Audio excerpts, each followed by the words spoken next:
আরজি করে অভয়ার মৃত্যু কারোরই অজানা নয়, কিন্তু আরজি করের অভয়ার মৃত্যুর প্রতিবাদ করতে গিয়ে প্রায় 7.5 মাস ঘটে গেল অনিকেতের। পাচ্ছে না মায়না, পাচ্ছে না জয়নিং। সরকারের তরফ থেকে আরজি করে তাকে পোস্টিং দেওয়া হয়েছিল, তারপরেও তার জয়নিংয়ে এখনও উইদাউট পে তিনি রয়েছেন। কেন? সুপ্রিম কোর্টের অর্ডার পাওয়ার পরেও, হাইকোর্টের অর্ডার পাওয়ার পরেও কেন অধরা থেকে যাচ্ছে এই জায়গা থেকে স্বাস্থ্য ভবন?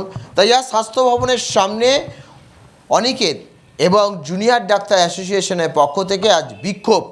পুলিশি এই বর্বরতা চোখের সামনে যা দেখা যাচ্ছে না, পুলিশি বিরাট একটা বর্বরতা।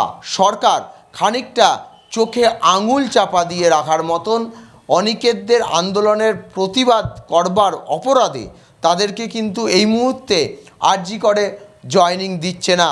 কোর্টের অর্ডার অমান্য করে তাদেরকে জয়নিং হেনস্থায় আনছে সরকার। কোর্টের অর্ডার অমান্য করবার প্রেক্ষিতে সরকার কি নিজেকে অপরাধ বলে মনে করছে না?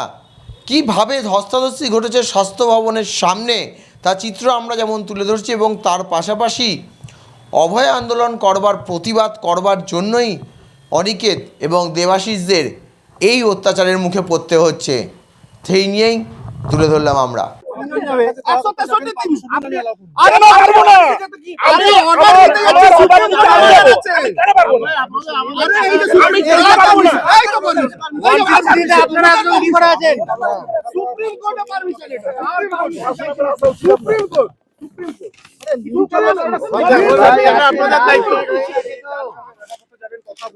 আমি কি করে কথা বলবো?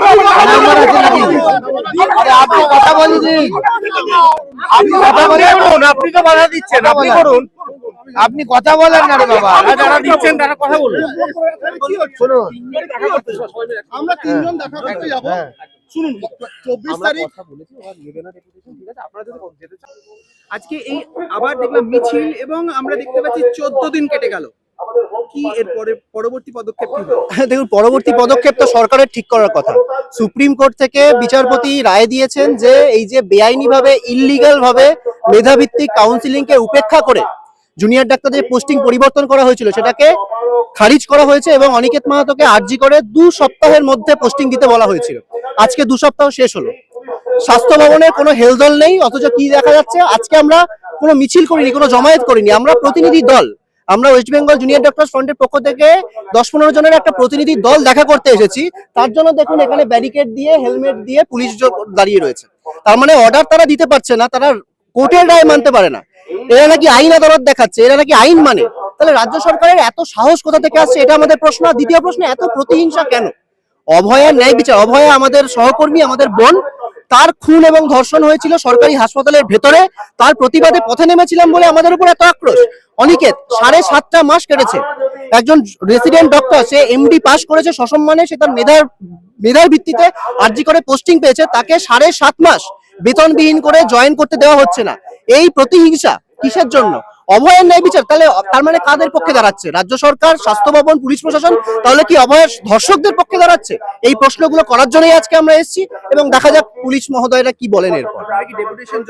কোনো ডেপুটেশন আমরা আনিনি, এখানে ডেপুটেশনের কোনো জায়গাই নেই। কি ডেপুটেশন দেবো? আমরা সুপ্রিম কোর্টের অর্ডারটা এনেছি।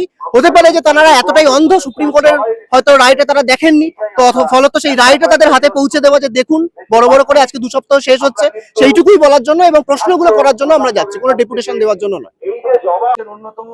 আজকে 14 দিন কেটেছে, এখনো অবধি আপনার কাছে কি এসছে কোন রকম জয়েনিং অর্ডার? না, এখনো অব্দি জয়েনিং অর্ডার কোনো আসেনি। কেন এলো না? সুপ্রিম কোর্টের রায়ের 14 দিনের সময়সীমা বেঁধে দেওয়ার পরেও সেই জায়গা থেকেই জানার জন্য আজকে আমাদের এখানে আসা। আমরা মনে করি যে সুপ্রিম কোর্টের রায়ের 14 দিনের সময়সীমা বেঁধে দেওয়ার পরেও যদি একটা সরকার, রাজ্য সরকার সেই রায় না মানে, তাহলে সর্বোচ্চ আদালতের প্রতি একটা অবমাননার জায়গা তৈরি হয়। তাহলে এই রায় কতটা অগণতান্ত্রিক, এই সরকার যে কতটা অগণতান্ত্রিক তা আজ প্রস্ফুটিত হয়। তাহলে আজকেও এই জায়গাটা পরিষ্কার ভাবে আসে যে রাজনৈতিক প্রতিহিংসা ছাড়া এই ধরনের কাজ কখনোই যে সামনে আসে না, তা আরেকবার চোখের সামনে উঠে আসে।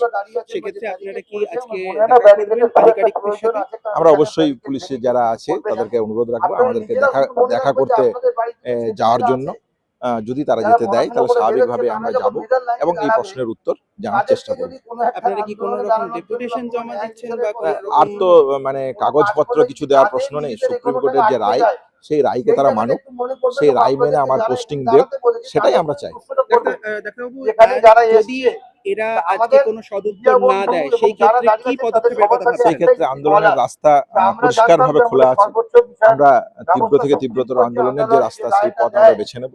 পাশাপাশি আইনজীবীদের সাথে আলোচনা করে আদালত অবমাননার মামলা যে হাইকোর্টে যা চলছে, তাকে এক্সপার্টাইজ করে যা আইনজীবীদের যা পরামর্শ থাকবে, সেই অনুযায়ী আমরা এগোবো।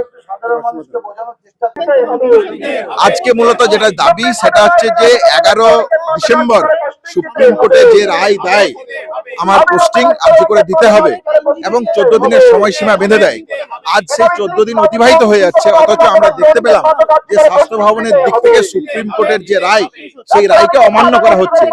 তাহলে সুপ্রিম কোর্টের রায় যদি স্বাস্থ্য ভবন না মানে, তাহলে যে স্বাস্থ্য ভবন এই রাজ্যের স্বাস্থ্য ব্যবস্থাকে পরিচালনা করে, তাহলে তার অর্ডার সাধারণ মানুষ বা সাধারণ ডাক্তার, চিকিৎসক, নার্সিং পড়ুয়ারা তারা মানবে কেন, সমাজ মানবে কেন? তাহলে এই সরকার কতটা অগণতান্ত্রিক পরিবেশের দিকে যাচ্ছে, তার জায়গা আজকে পরিষ্কারভাবে প্রস্ফুটিত হয়ে আসছে। তাই আমরা মনে করি যে অবিলম্বে আমাদের পোস্টিং ফিরিয়ে দেওয়া হোক। কেন এখনো দিচ্ছে না, সেই জায়গা জানতেই আজকের এই কর্মসূচি।